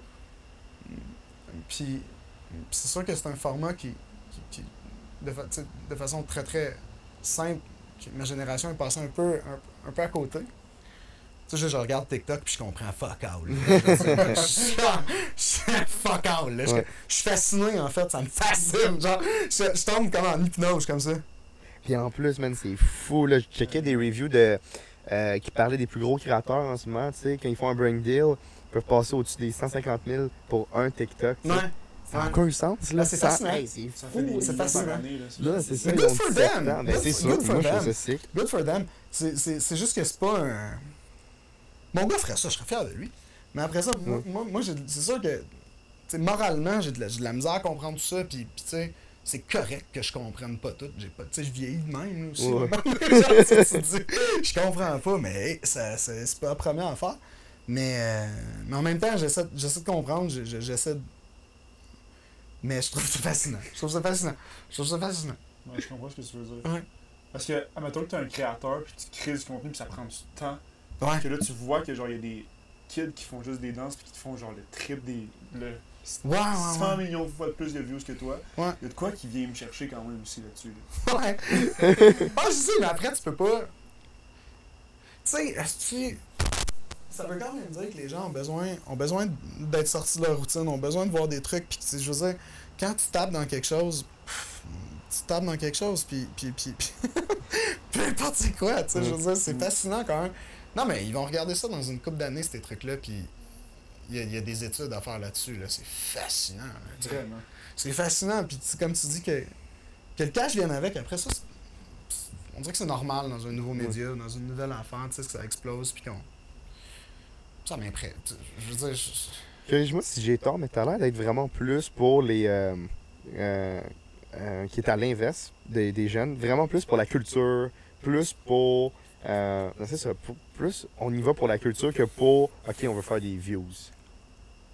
Non, au contraire, en fait. C'est juste que j'intellectualise peut-être un peu trop ces affaires-là, en fait. Puis je veux pas avoir l'air pédant du tout. C'est pas... du tout, en fait. Ouais. J'admire les gens qui le font. Mais tu sais, comme... J'ai de la misère à l'assimiler et à le digérer. Après, non. Tu sais, je veux dire, si je partage ces réseaux sociaux, une expérience qu'on a faite ou qu'on a un staff pic ou des trucs comme ça, je suis fier comme un pas bon. Hein. Ouais. Tu sais, non. Faut bien comprendre que dans ce que je fais, je m'attends pas non plus à faire partie d'un raz-de-marée de millions de clics, tu sais. Ouais. À part quand on fait des vidéoclips puis des trucs comme ça. Mais parce qu'on fait quand même des trucs qui ramassent des millions de clics. Oui. Mais ouais, c'est peut-être parce que je suis pas dans cette. Je suis pas dans cette attention-là, tu sais, je suis en production, je fais les trucs, tu sais, puis tu sais, on parle beaucoup de création depuis tantôt, on parle beaucoup d'artistes puis tout, puis j'ai toujours le dos qui me... J'ai toujours un frisson là-dedans parce que, tu sais, comme je disais, je viens de la campagne, man, puis tu sais, mes chums là-bas sont tous bricoleurs, puis tu sais, puis moi, ben, je fais des images, man. Je vaux pas plus qu'un plombier, là, Ouais, je qu'un comprends. bricoleur, tu sais, je veux dire, c'est une cool job qui est différente, tu sais. Ouais. Mais c'est une job que j'adore. Mhm. Mais mes chums qui font de la brique, quand ils font un arche, là, Ils sont tellement fiers. ils sont fiers en tabarnak. Ouais. Ouais. Puis ils trouvent ça magnifique. Fait que je vois pas. Tu sais, je trouve que c'est souvent de la masturbation mentale, un peu, tu sais. Les views, ça? Ben ouais, un peu, Ouais, tu sais. ben c'est vrai, là. Les likes, les views. Ouais. Puis tu sais, c'est pas que je suis un bonhomme là-dessus, c'est vraiment juste que ça m'intéresse pas tant, tu sais. Ouais. J'aime mieux le faire, tu sais, puis passer à un autre projet après. Tu sais, moi, ma victoire, là, c'est de finir un projet, tu sais. Ouais. Bien plus que qui va aller le voir ou qui va me donner des likes ou pas de likes ou... Chris, j'en rencontre du monde qui ont des projets, puis ceux qui finissent, là, il y en a pas tant que ça. C'est vrai qu'il y a beaucoup de monde qui parle pas mal, mais Fait que, tu sais, finir Ouais. des gigs, moi, c'est ça que je fais dans la vie, tu sais. je comprends. C'est les commencer puis les finir. Puis, tantôt, tu as parlé de ça, que tu travailles dans un... Parce qu'il y a 2 points que... J'ai chaud. Tu as parlé de 2 points que... je trouvais qu'il y avait un bon lien entre eux. C'était, tu parlais que tu n'aimerais pas devoir nourrir des gens, Ouais, des c'est employés. une image, C'est une là, image. ouais. D'avoir des employés à ta charge, puis tout ça. Puis après ça, tu parlais aussi que tu serais dans un studio, puis des fois, tu avais de la misère à sentir ta valeur dans ce studio-là. Ouais, ouais. Je trouvais ça intéressant parce que, tu sais, c'est comme si t'es pas capable de trouver puis comprendre bien ta valeur dans un studio, tu te dis, ok, ben je vais partir mon propre studio, tu sais. Ouais. Mais là, tu te dis, ben non, parce que j'aimerais pas ça les employés à ma charge. Je trouvais que ça faisait un beau contraste. Ouais, il y a comme une dichotomie Ouais. entre les deux idées. Ben, oui puis non, en fait, tu sais, parce que... Mais c'est 2 sujets, tu sais, parce que je pense que... Du fait que de pas connaître ta valeur dans l'intérieur d'un studio, ben là, si j'ai une pointe à envoyer au gestionnaire de l'époque dans cet endroit-là, c'en est une, parce que je pense que dans une entreprise, tout le monde devrait connaître sa place, puis sa valeur. Puis sa valeur. Il y a M. Welsh qui a mis à peu près tout le monde à la porte dans la vie de General Motors. OK. Mais qui avait quand même dit, tu sais, il dit c'est comme des chiens de traîneau dans une entreprise, tu sais. Il dit les chiens de traîneau, là, ils savent très bien où ils vont dans le truc, puis ils sont contents là-dedans. Mhm. Il dit mais celui-là en avant, il fait quand même chier celui d'en arrière, tu sais, parce qu'il est en avant, tu sais. Ouais. Puis il sait qu'il faut qu'il force, puis qu'il soit meilleur, puis tout pour aller en avant, mais il dit s'il reste que le matin, il sait il va être à quelle place, jusqu'au jour où quelqu'un va le clipper en avant. Ouais. Puis lui, il disait, tu sais, que même, lui, il poussait le truc, il disait que même ses employés connaissaient la valeur monétaire des gens, c'est-à-dire que les salaires étaient assez ouverts, puis tu savais que lui, à côté de toi, faisait plus que toi, puis ça Ça, c'est s'appelle... intéressant quand Tu as le même. droit d'être bien dans ton salaire, puis dans Ouais. ta job. Si tu veux pas te forcer plus, puis t'es bien dans ton salaire, t'as le droit. Ouais. Puis si tu fais ta job, puis tu veux pas en faire plus, puis t'es bien, puis celui à côté de toi, lui, s'il veut se forcer le cul pour en faire plus, puis s'intéresser à son travail, puis augmenter, ça y appartient, cette ambition, puis cette démarche-là. Mhm. Mais ils n'ont pas la même valeur. Tu sais? Ouais. Puis, Je trouve ça intéressant parce que c'est rare que me semble qu'on parle de ça. ben, puis c'est important, en fait. Ouais. Parce que, tu sais, c'est pas tout le monde qui a la même valeur dans une entreprise. Mhm. Puis c'est tout. Puis c'est pas mal. C'est pas parler des gens comme des chiffres. C'est juste que dans une équipe, c'est pas tous des fucking scoreurs. Ouais. Tu sais, il y a des gens qui vont fucking bien faire ce qu'ils ont à faire dans leur contexte, dans leur carré de sable, puis qui ont pas, tu sais, qui sont pas drivés par l'ambition, puis c'est parfait, man. Ouais. T'as pas je pense que c'est ça, comme Nord-Américain, qu'on a de la difficulté à comprendre, c'est que c'est pas tout le monde qui veut le rêve américain ou du cash, ou tout. Il y en a qui sont fucking bien dans Leur ce qu'ils petite font, puis c'est affaire, puis- parfait, tu ouais. sais, puis... Mais c'est pas tout. Mais à partir de là, le go-getter, c'est à côté de lui, mais il a pas la même valeur, Mhm. tu sais. Ouais. Puis c'est simple de même. Je trouve ça intéressant. Puis pour tu de le vrai. sais, je trouve ça intéressant, parce que si ces deux personnes-là savent Ouais. leur valeur, là, ben lui, il sait que s'il se force le cul, ultimement, tu sais, ça lui donne une option, là. Ouais, ouais. Je veux dire, tu peux Ne ou pas pas vouloir. te forcer. Ouais. Je veux dire, ou pas... Excuse-moi, c'est non, quoi que j'ai c'est accroché? bon. Non, le verre, c'est pas grave. Ok. Fait que tu sais, ça t'appartient. Puis moi, je trouvais ça intéressant comme notion. Tu sais, je trouvais Chris que... Puis moi, ben, c'est ça. Fait que, Mais, dans dans- cette entreprise-là, je connaissais pas ma valeur profonde, en fait. Mais est-ce que c'est parce que tu savais pas qu'est-ce que l'autre il gagnait à côté de toi spécifiquement, ou c'est parce que tu étais là, moi je me force tellement, puis on dirait que personne me voit ma juste valeur. Non, comment? ça aurait été un problème d'ego. Ouais. Mais c'était pas ça. En plus, c'était pas ça. En fait, c'était plus beaucoup d'efforts qui menaient souvent à rien, en fait. Puis de recommencer ça tout le temps comme si c'était normal, en fait. Fait que tu te mets à vivre sur des déceptions, puis comme je te dis, à penser que ce que tu fais fonctionne pas. Mhm. Mais c'est pas le cas, tu sais. J'étais juste pas dans le bon contexte. Ouais. Puis c'est tout, tu sais. Je te dis pas que là, je suis un success story, là. Je te dis juste que ça va mieux, tu sais. Ouais. Puis que je suis créativement beaucoup plus allumé, puis que dans un autre contexte que celui-là, tu sais. Ouais. Fait que c'est tout, tu sais. Quand je dis de pas connaître ta valeur, mais c'est très tough, ça. Mhm. La pige te donne un bon son de cloche après, tu sais. Mais c'est ça, parce que toi, après, dans quel ordre que tu as fait ça? Tu as parti t'accompagner? Est-ce que tu as fait de la pige avant de commencer à accompagner ou. Mais en cinéma, en fait, t'es comme toujours à la pige. Ouais. Tu sais, mes 10 ans, je sais pas, j'ai commencé en 2005 puis j'ai arrêté en 2015. Fait que c'est 10 ans net frais de sec. Ok. Puis tu sais, ces années-là, c'était de la pige, tu sais, sauf que tu sais, t'es sur un payroll, mais il reste comme t'es toujours pigiste comme technicien en cinéma ou comme réalisateur. Fait que j'ai juste fait de la pige. Moi, j'ai jamais connu le payroll. Mon premier payroll, c'était chez Normal Studio. Là, Ah, pour vrai? quand j'ai eu... je suis rentré là en... Parce que même quand tu es associé à une 2012. boîte, Ouais. tu sais, exemple que tu es dans une boîte, puis c'est tout le temps eux qui t'engagent, ils t'engagent encore comme pigiste, même si ça fait 5 ans que tu es avec eux, genre. Ouais, tu sais, comme disons, pour comment c'est fait, j'étais à la pige Ok. pendant 7 ans. Ah. Je pense pas que je suis super légal. Ils me font plus. Arrangez-vous avec vos avocats. mais oui, mais sinon, c'est que, tu sais, dans le fond, mais là, on va embarquer dans un truc, mais tu sais, comme une compagnie va... c'est-à-dire une compagnie de pub, disons, une production va t'engager à titre de technicien actrice. Tu vas être payé avec les déductions de l'actrice et tout, mais tu restes dans un contexte de pige. Tu sais, je veux dire, tu fais ta propre représentation, tu fais t'as pas de patron, t'as pas Ouais. d'employeur, t'as pas de, tu sais, t'es toujours en train de chercher la prochaine gig. À un moment donné, tu cherches plus parce que des techniciens, il en manque tout le temps. Ouais, Mais tu sais, il reste que t'es à la pige. Tu sais, je veux dire, si t'es pas fin ou pas bon, ils te rappelleront pas. je comprends. Fait que, tu sais, Puis t'es- comment tu trouves ça, la vie de travailleur? Comment tu as trouvé ça, je veux dire, la vie de travailleur autonome? J'ai adoré ça. Ok? Mais j'ai découvert, en tout cas, j'étais vraiment pas bon avec mon argent à l'époque. Oh non. Puis tu sais, je veux dire, l'argent, je comprenais pas. C'est parce que souvent aussi, ça prend du temps avant de te faire payer, puis tout. Fait que c'est dur de calculer aussi ton income. J'avais un appart qui me coûtait rien. Ça me coûtait 150$ par mois à l'époque. Pardon. Voyons donc. On avait un 6,5 dans Hochelaga, on était 4. Ça coûtait 600$ par mois le loyer, 150 chaque. Puis, fait que tu sais, on pouvait travailler 2 jours par mois, mais... mais c'est ça. Puis c'était de quoi on parlait, là? On parlait de quand des pigistes, t'étais pas bon avec ton argent. Ouais, j'étais pas bon, non.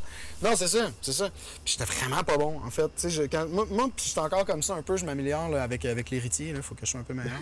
Mais moi, tu me donnes $1, puis c'est $1 de... Je me demande ce que je peux faire de plaisir avec le dollar. Je suis comme comment je peux sortir Pas le de plus... saving, Comment pas. je peux faire le plus de plaisir immédiatement avec ce dollar-là? Comme un enfant, là. Une immense enfant. Ok. Puis ça m'a mené dans des zones louches financières.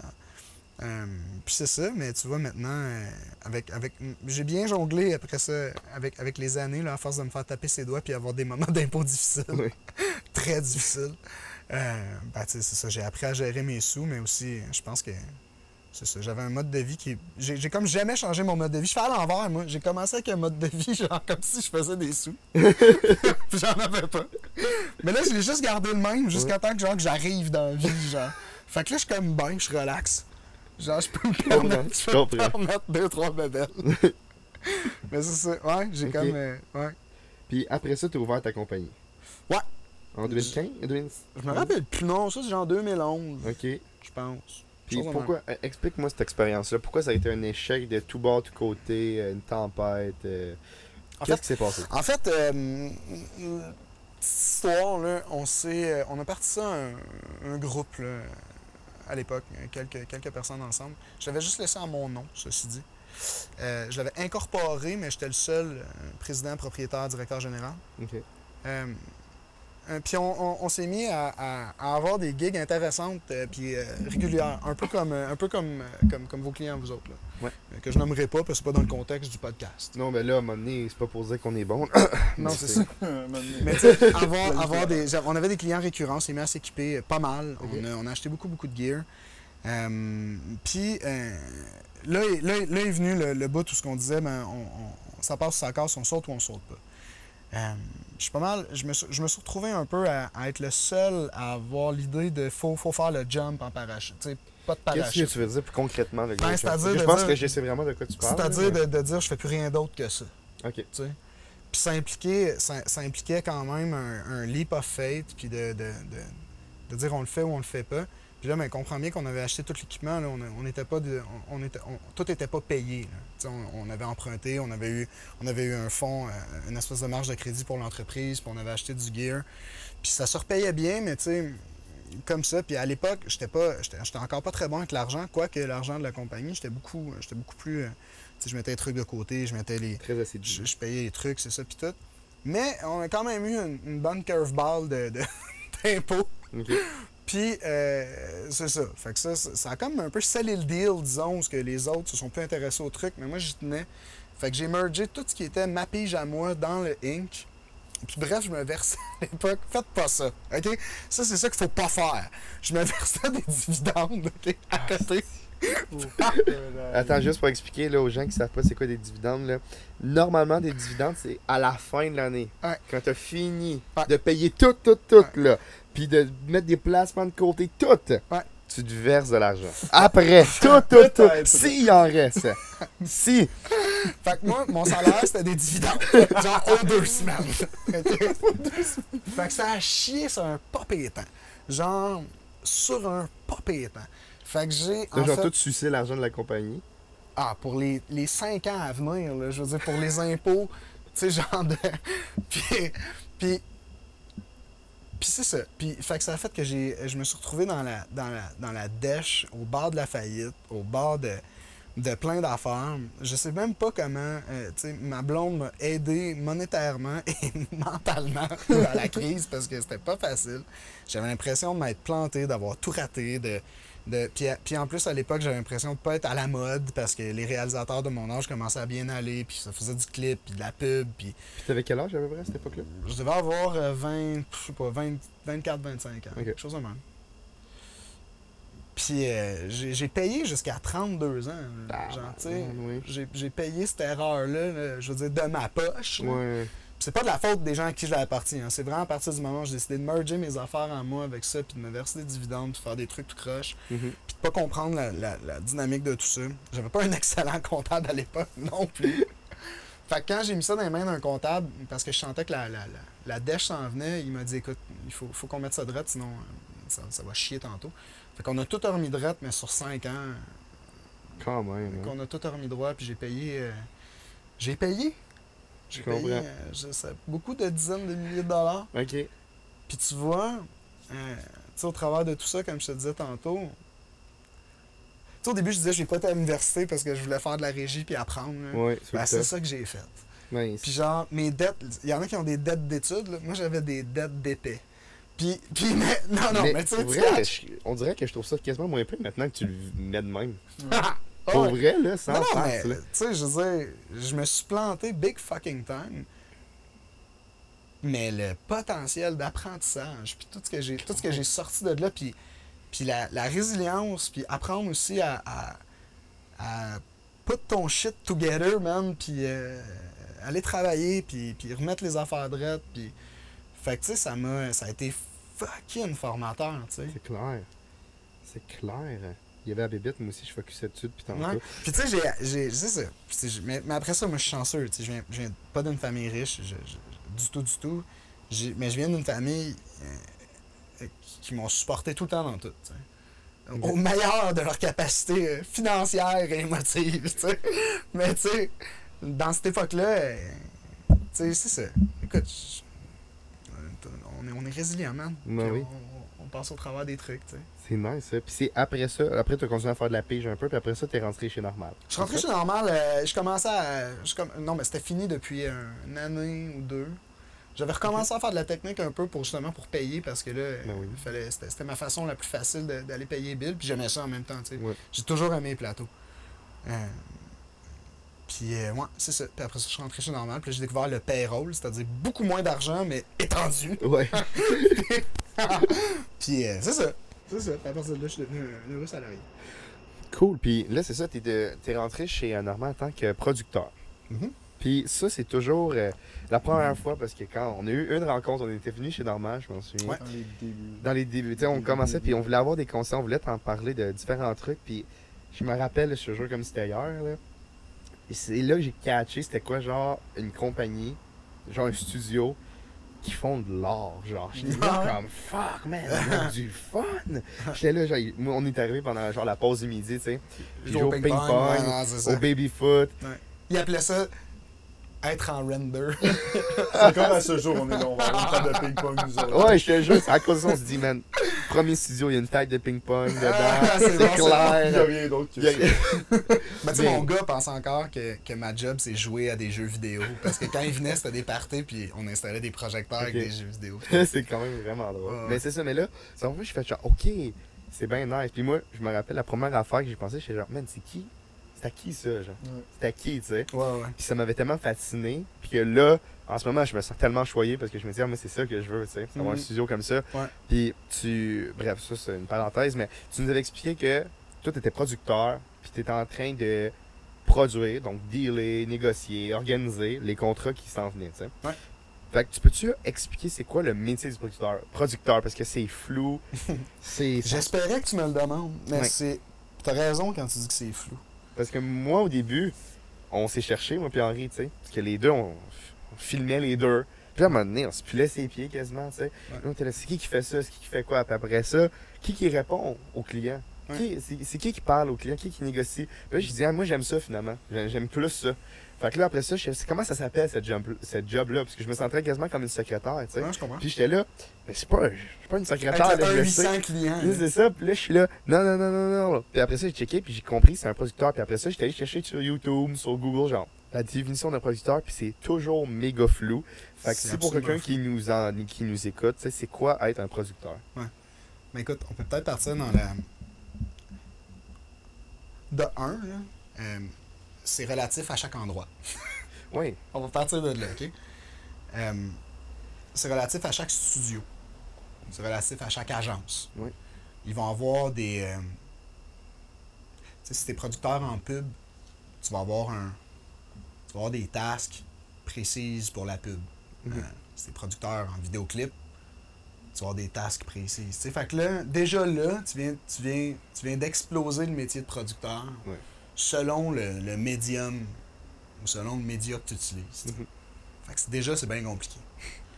Après ça, moi, je pense, puis là, je vais jeter un pavé dans la mare, mon gars. Ok. Là, ça, c'est le statement. Oh shit. Mais, Oh shit. mais tu sais, en prestation de service, un producteur, Oui. à mon sens, t'es beaucoup plus près du directeur de production ou du coordonnateur de production plus Mhm. que ma définition à moi d'un producteur. Ok. La définition à moi d'un producteur, si on revient au cinéma ou à la musique, puis là, je fais pas de sous-classe. Hein. Je dis juste... Pour moi, c'est un vecteur de projet. C'est une personne capable, de par son network ou de par ses connaissances humaines, de mettre au jour un projet.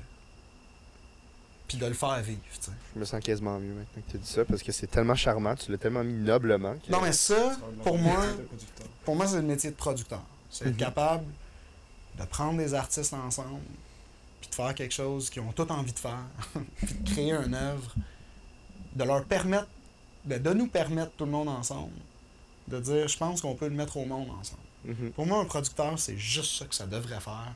Le métier de producteur, comme moi je l'idéalise ou que je le poétise, OK? Ok. Après ça, dans la vie, là, tu pars, tu sais. Je veux dire, les producteurs exécutifs dans certaines boîtes vont faire ça. Ils vont être au démarchage de clients, puis ils vont inventer des projets avec les clients. Puis ils vont les convaincre de faire des projets avec la boîte. Ouais. Encore là, pour moi, tu es un vecteur de projet. Tu vas chercher à créer des projets avec des gens. Tu vas chercher à créer des patentes qui n'existent pas, puis de mettre tout le monde en collaboration. Puis, tu sais, l'exercice budgétaire, pour moi, il arrive après. Tu sais. Il arrive... La gestion du budget, la gestion des trucs, ça fait partie de l'étape de production. Puis après ça, tu as les producteurs délégués. t'as les producteurs au contenu, t'as les, comme moi chez Mathématiques, qui est un creative producer. Fait que ça, après ça, la définition d'un producteur, là, ben honnêtement, là, ça va être quelqu'un qui fait partie de l'étape de production. Ou je veux dire, du layer de production qui se trouve être des gens qui sont au fait du budget. Ouais. Puis qui vont être capables de diriger la production pour que ça entre dans des paramètres budgétaires, puis que ça plaise, que ce soit au client, que ce soit à l'artiste qui nous intéresse dans le cas d'un réalisateur. Fait qu'en prestat de service ou dans un truc, je pense que c'est assez. C'est pour ça que je trouve qu'il y a une grosse différence entre des producteurs en prestation de service où ce que t'es vraiment dans une dynamique de surveiller un budget, surveiller des échéanciers, surveiller si on sort de la soumission, si on sort de ce qui était prévu. Prestation de service, qu'est-ce que tu veux dire par prestation de service? Prestation de service, en fait, c'est super simple. C'est quand tu réponds à une demande de service, quand tu réponds à un client, en fait. Donc, exemple, un client, une compagnie veut une publicité, on va dire. Exactement. Hey, j'aimerais ça que cette idée-là, qu'on a déjà tout pensé à l'interne, Exact. je veux qu'elle soit mise en image. Exact. OK. Exact. Mais tu sais, à ce moment-là, tu arrives, tu vas avoir une négative. Tu sais, les étapes sont très, très simples. Ouais. Il va y avoir peut-être un pitch, peut-être. Le pitch va partir. Si tu gagnes, si tu pars, tu pars. Si tu gagnes, ben, il va y avoir une négociation budgétaire. Après ça, ben, on attache un échéancier, on décolle, puis là, ben, il va y avoir un moment donné où ce que tu vas dire, hey guys, on dépasse. Ouais. Puis là, tu vas repartir en négociation. Puis tu vas aller chercher un peu. Puis là, pour citer un grand homme, le monsieur Trump, qui dit non, il en a quand même sorti une bonne. Je vais lui donner, là. Il disait, tu sais, une négociation, c'est quand les deux camps sentent qu'ils ont perdu, tu sais. Okay. J'étais comme. Mais pour vrai, c'est comme. C'est vrai. Non, mais c'est pas méchant. Parce que s'il y en a un, Chris, il y en a un pas qui... juste avoir fait de la merde toute sa vie, le bonhomme, là. Mais non, mais ça je l'avais trouvé pertinent. C'est vrai, parce que s'il y en a un qui pense qu'il a gagné, Ouais. c'est pas... Ça veut dire que c'est pas fair, là. C'est ça. C'est vous, hein, c'est bien. Ben, aussi, les deux pensent qu'ils ont gagné. En tout cas. Ouais, j'aime. Mais tu sais, c'est pour ça que je trouve que la question de qu'est-ce que c'est un producteur, de un, c'est relatif à l'endroit. Où est-ce que le producteur travaille. C'est relatif au champ dans lequel il travaille, tu sais, le média. Puis comme je te dis, moi, en tout cas, de la façon que j'ai toujours voulu l'appliquer, puis de la façon que j'ai toujours idéalisé, puis de la façon que j'ai toujours vu ce métier-là, c'est la personne... Tu sais, comme je dis, tu sais, pour moi, le producteur, c'est quand même lui qui va lire le script d'un réal, puis qui va dire « Fuck, je veux faire ce film-là, man! » Je pensais que c'est mauvais, je pensais que c'est ça que t'allais fuck, dire. c'est mauvais, puis aller le prochain. Mais tu sais, tu vois, tu sais, dans ce que je m'imaginais du métier, c'était ça. Fait qu'après, moi, j'ai toujours gardé cette ligne directrice-là qui fait que maintenant, je crée des hubs créatifs. Maintenant, j'essaie d'être le producteur que j'aurais aimé avoir. Puis là, j'espère que je suis pas prétentieux. Là. Mais tu sais, je m'applique bien fort à essayer de donner beaucoup de place aux artistes, beaucoup de place aux artisans, d'être la personne qui va, comme j'arrête pas de dire, de mettre au monde ce qu'ils ont en tête, tu sais, puis qui me rejoint, puis souvent je dis, tu sais, quand j'approche des gens pour faire des projets ou des trucs, je dis souvent, je veux qu'on fasse quelque chose parce que j'ai envie de le voir. Ouais. Tu sais, genre, puis c'est ça, c'est tout, tu sais. Ouais. Ma seule drive, en fait, c'est ça, tu sais. J'ai hâte que ce soit tout Ouais, concrétisé. je veux le voir, tu sais. Parce Ouais, que j'aurais acheté un billet pour ce show-là, tu sais. Ah, ok, ouais. Puis tu sais, c'est un peu ça la drive, tu sais. Puis est-ce que t'as-tu déjà été producteur en prestation de service ou t'as juste été producteur comme en... Chez Normal, c'était que de la presta. Ah j'ai ouais, fait, ouais. j'ai fait en fait, chez Normal, c'était cool parce que j'avais, avec quelques personnes là-bas, on avait mis sur pied un lab de R&D, de recherche et développement, surtout pour investiguer dans les engins de jeux vidéo, dans l'interactivité, dans l'intelligence artificielle. Tu sais, ça a amené à des projets intéressants, puis ça a amené à des projets justement exclusifs où est-ce qu'on disait aux artistes, proposez-nous vos idées, proposez-nous. Tu sais, quand on n'a rien à faire, ça arrive souvent là, que les studios ils ont ce qu'ils appellent du idle time, où est-ce qu'on tente 2 projets ou des trucs. Puis là, tu as 35 artistes Top Gun qui se jouent dans le nez puis qui sont en train de regarder des tutoriels. Là. Puis moi, je trouvais ça inconcevable. J'étais comme, même, c'est sûr que, tu sais, c'est comme un orchestre. Là. Je veux dire, ces gars-là, là, indépendants, là, c'était probablement tous les meilleurs hosties de leur promotion au cégep. Puis là, ils checkent des tutoriels, hostie. Je peux pas croire, man. Fait que, tu sais, j'ai toujours tenté de trouver des façons de faire créer les gens puis d'encourager la création, même à l'interne, même dans un contexte de prestation de service, mais normal, c'est une boîte de prestation de service. Mathématiques, jusqu'à ce jour, c'est une boîte de prestation de service. Tu sais, la seule fois que je travaille pas en prestation de service, ça va être quand je fais mes propositions d'expo, quand on crée les hubs créatifs, ou quand on crée des œuvres indépendantes qu'on va déposer comme on peut déposer au FMC ou en VR à la SODEC ou des trucs comme ça pour aller dans des financements indépendants. Mais sinon, c'est tout le temps de la presta. Comme ça. Mais il y a moyen de travailler artistiquement. Comme tu vois, tu dis que normal, c'est un studio genre justement de création artistique, mais c'était quand même en mode de prestation de service. C'est ça qui est intéressant. Puis oui, il y a moyen de faire de l'art en prestation, mais ce qui est dur, c'est que les gens qui travaillent avec toi sentent qu'ils sont quand même en train de faire de l'art, malgré le fait qu'ils font partie d'une chaîne d'assemblage. Tu sais. Mais moi, c'est ça que j'avais de la misère à conceptualiser, puis que c'est pour ça que je ne pensais pas que c'était de la prestation de service. Parce que je me disais, hey, ils ont trop l'air d'avoir du fun. Bon, un va définitivement pas dans l'autre, mais c'est ça. Mais genre, ils ont trop l'air à chiller, genre, puis tu sais, c'était sûr. Mais ça chillait pas mal, chez Normand. Mais c'est ça, c'est aussi mon œil déjà. Je suis venu une fois, j'ai regardé dans un lunch break. Mais je me disais, ils ont l'air de tellement du fun, de tellement créer de l'art, que je me disais, ils peuvent pas avoir un client qui leur dise, hey, c'est ça que je veux précisément, genre. Ils ont tellement l'air à créer. Fait que là, je voyais pas, genre, la ligne. T'as quand même raison, en fait, parce que les clients disaient tout le temps, c'est ça qu'on veut, puis particulièrement chez Normal, on leur disait, non, voici ce que t'as. C'était pas tout le temps le fun à défendre comme producteur. C'est clair. Mais ça a souvent fonctionné, puis ça a souvent donné lieu à des super beaux shows. Mais ça reste de la presta, tu sais. Après, le client, t'as un client qui a raison, puis, qui a raison, qui est convaincu qu'il a raison, puis il faut que tu travailles autour de ça, tu sais. Puis c'est ça. Mais tu sais, comme. Puis ça aussi, je pense que ça fait. Mais ça, c'est comme je te disais, après ça, on embarque dans un terrain où est-ce que c'est ma perception des choses. Puis tu sais, ça vaut ce que ça vaut, mais tu sais, moi, je pense qu'il y a une façon d'être un leader dans ton environnement, puis comment je te dirais, d'encourager puis d'inspirer ça aussi. Tu sais, du fait que je pense que, tu sais, comme producteur dans un contexte comme celui de chez Normal ou comme celui chez Mathématiques, c'est aussi à toi de voir jusqu'à quel point tu vas impliquer ton monde, tu sais, dans une production où tu vas les motiver, puis aussi tu vas les convaincre qu'à la fin de la journée, c'est eux autres qui ownent le projet, que ça leur appartient, que ce qu'ils vont voir en bout de ligne, c'est un œuvre collective, puis qu'ils font partie de ça. Mais ça, honnêtement, ça, c'est ma vision de la chose. Puis c'est pas tout le monde qui l'applique, puis je lancerai pas de roche à quelqu'un qui l'applique pas. Mais moi, de la façon, moi, je veux livrer mes choses, de la façon, moi, je veux piloter mes projets. Puis ma relation avec mes équipes, c'est que on est tous dans le bateau, on fait toute partie de ça. Puis tu sais, t'es pas, même si tu travailles une journée sur le truc, pour moi, t'as fait partie de tout ça. Ouais.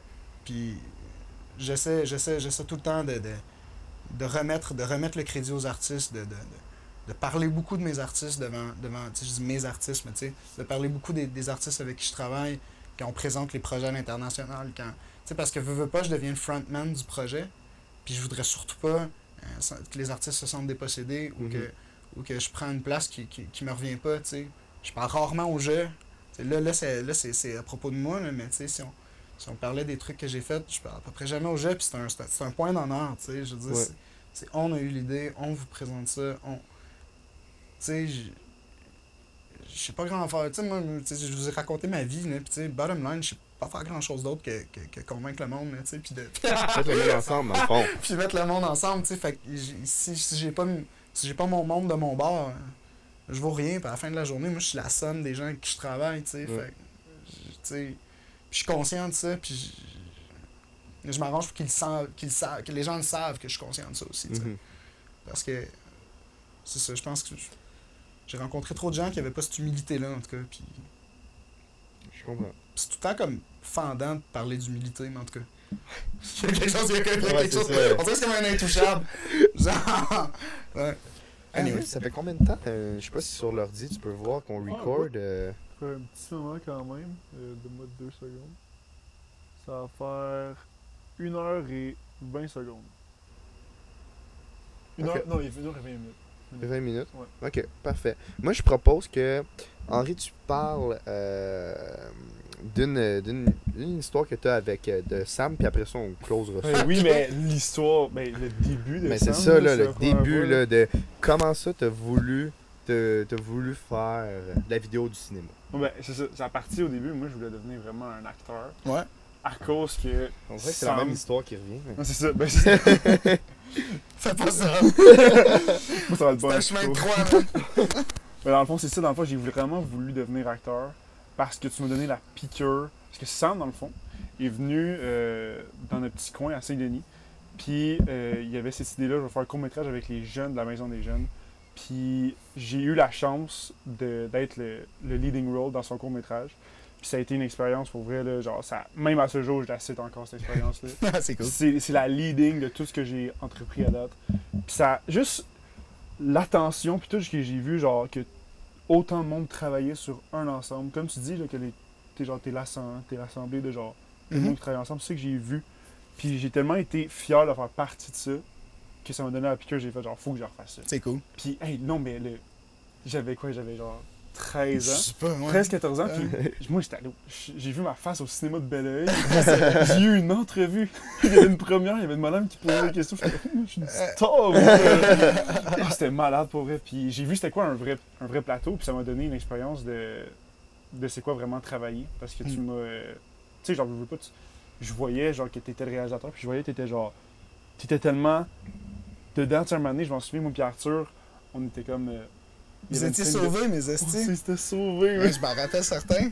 Ça, là, j'avais fait, genre, tu sais quoi, depuis ce moment-là, on ne fait plus jamais chez Sam. Il va nous tuer. Je savais même pas cette histoire-là. Tu savais pas? Non? Ah non, ben il y a eu un moment, justement, tu sais, c'est intéressant parce qu'à la Maison des Jeunes, en fait, j'étais bien.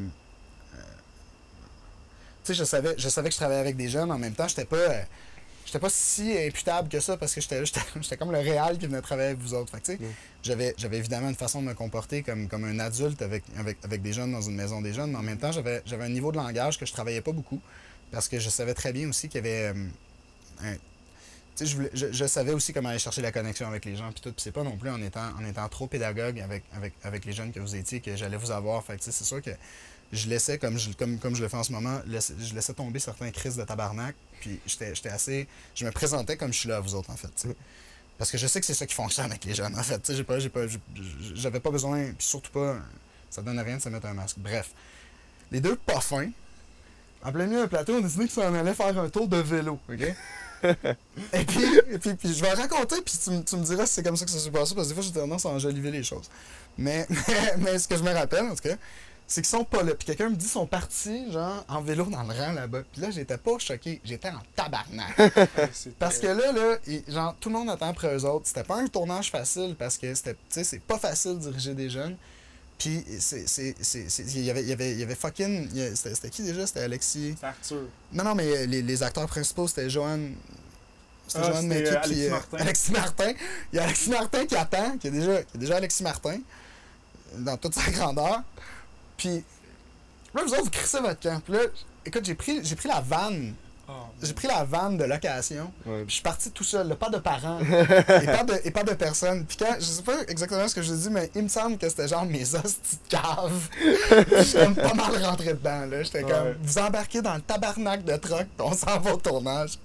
Non, j'étais pas content. Non, c'était vrai, ça, dans le fond. Ben là, parce qu'il y avait une scène que c'était juste nous qui passions en bicycle. Ouais. Puis on avait juste, dans le fond, là, nous autres, tu nous as juste dit, faites juste partir en bicycle, on va vous filmer.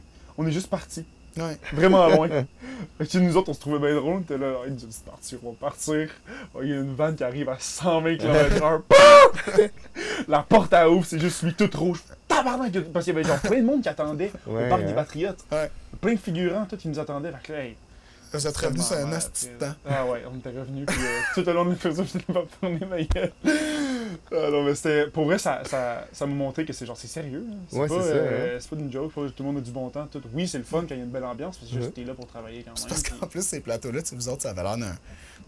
Ben, c'était un vrai tournage, c'était un vrai plateau, mais tu sais, moi, à la fin de la journée, c'était tous mes amis, tu sais, qui venaient pour pas mal moins cher que ce qui était payé habituellement de par les budgets qu'on avait pour ça. Fait que, tu sais, tout le monde était payé, mais tu sais, c'était assez communiste, là, tout le monde était comme payé le même salaire. Je me disais 150$ par jour, tu sais. Fait que, tu sais, tout le monde venait donner de son temps, puis tu sais, tous les décors, tu sais, le truc de puits qu'on avait fait dans le truc, là, je veux dire, l'accessoiriste, ça avait gossé là-dessus pendant une semaine et demie, là, je veux dire, elle m'a pas chargé, là, je veux dire, tu sais, fait tu sais, moi, je me sentais très, très redevant face à tout ce monde-là, parce qu'il venait donner un coup de pouce, tu sais, au projet, à mon film, puis à tout le truc. Fait que c'est sûr que là, j'étais mon gars, comme ça. Vous allez me donner 2 jours de votre vie, peut être drette, mais pas fin, là. Parce que, ouais, c'est ça. Mais c'est ça, encore mais aujourd'hui. Puis ce projet-là, c'est quoi que ça a donné? Tu sais, ça passait à Belleuil, mais c'est allé où? Ça fait quoi? Qu'est-ce qui s'est passé avec ce projet-là? Après, ok. Ces projets, j'ai fait ça 2 fois, ok? Oui. Ce qui est super intéressant, c'est que je cherchais à l'époque une façon de financer mes courts-métrages qui est pas facile, tu sais. Puis il y avait beaucoup moins de programmes qu'à l'époque, que maintenant. C'était beaucoup plus lourd. Il fallait faire des demandes à Sodec. J'étais tout seul.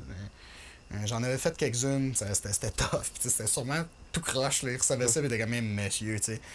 Fait que je cherchais des moyens, disons, originaux de financer des films. Puis là, un moment donné, je me suis rendu compte qu'à Saint-Denis, entre autres, puis là, je vous le dis, puis un hint là, à tous les jeunes réalisateurs, les municipalités ils ont des fonds, OK? Pour faire des projets culturels. Puis il y a beaucoup de municipalités qui savent pas quoi faire avec ça. Puis ils le prennent pas.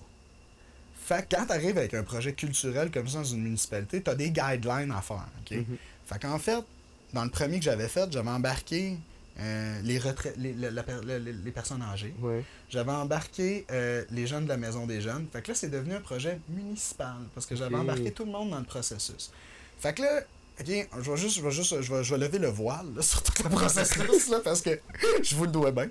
Mais en même temps, ce qui était cool, c'est qu'en fait, tout le processus inclusif de faire participer la Maison de Jeunes au brainstorm, d'écrire le film ensemble, de présenter tous les métiers du cinéma, de faire des courts-métrages ensemble, tout ce processus-là, en fait, c'est que je prenais une partie du budget, qui était le budget global de l'activité culturelle, en fait, pour payer mon temps à moi, puis le temps des intervenants, puis tout qui se passait. Fait que moi, ça me donnait une petite gig de pitch. Ouais. Où est-ce que je venais vous montrer les métiers du cinéma, puis je l'ai fait à une autre génération plus jeune que vous autres, en fait, là.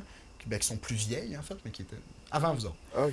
Il y a des gens, 1 an avant, qui avaient fait la même affaire, mais dans un autre contexte. On avait tourné ça à Drummondville, un film d'époque. Je me suis rendu compte qu'il y avait des montants substantiels pour faire des films, tu sais. Puis je me suis dit, OK, mais il faut que je trouve un chemin pour garder assez de budget pour faire un film. Parce que comme je vais faire une loupe avec ce qu'on disait au début, ça coûtait fucking cher dans le temps, réussir à sortir une bonne caméra, sortir une équipe de tournage, pis tout, tu sais, c'était pas... Les caméras étaient pas performantes comme c'est maintenant, fallait fucking éclairer, tu sais, genre, bon.